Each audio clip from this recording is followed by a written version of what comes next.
Good morning, students. Welcome back to your online teaching of study with Anuradha Dubey. Today, we are going to be looking at part 2 of the chapter Bhasha, Lipi or Vyakaran. In part 1, I explain you about the importance of grammar and the definition of Bhasha and its different kinds. Now in part 2, I will start with भाषा और बोली। भाषा का अल्प विकसित रूप बोली कहलाता है। बोली का प्रयोग सीमित क्षेत्र में किया जाता है। इसमें साहित्य की रचना नहीं होती। बोली में लोक गीतों और लोक कथाओं की रचना होती है। इसका प्रचलन मौखिक रूप में ही होता है। हिंदी भाषा की 18 बोलियां प्रचलित हैं। इसके विपरीत भाषा बोली का विकसित रूप है। इसमें साहित्य की रचना होती है। अब बात करेंगे मानक भाषा के बारे में।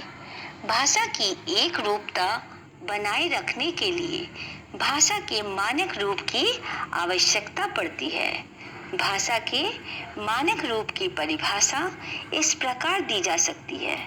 शिष्ट लोगों द्वारा प्रयोग की जाने वाली तथा विद्वानों द्वारा स्वीकृत की गई भाषा का मानक रूप है। अर्थात भाषा के विविध रूपों के संग से कौन सा रूप शुद्ध तथा मानक है, इसका निर्णय भाषा के मानक रूप से ही किया जाता है।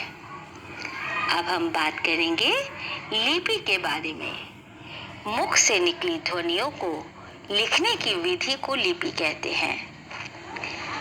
फिर से सुनिए, मुख से निकली ध्वनियों को लिखने की विधि को लिपि कहते हैं।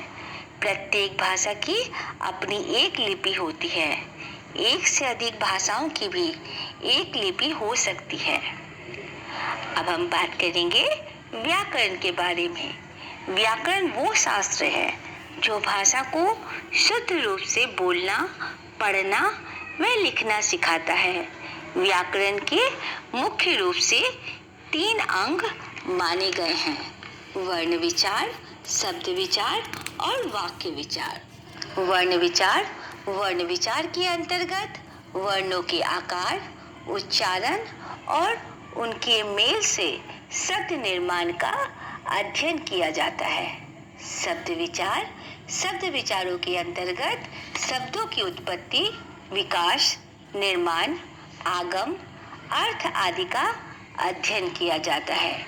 वाक्य विचार के अंतर्गत वाक्य के भेद, वाक्य का गठन, पदों के पारस्परिक संबंध आदि का अध्ययन किया जाता है। व्याकरण के द्वारा ही हम भाषा का शुद्ध रूप से प्रयोग करना सीखते हैं। व्याकरण से ही भाषा की रक्षा होती है। आशा करती हूँ आपको ये पाठ समझ में आया होगा। अब आप इस वीडियो को ध्यान से देखें, सुने और समझें और आपकी पुस्तक में दिए गए अभ्यास को स्वयं करने का प्रयास करें। धन्यवाद। आपका दिन शुभ हो।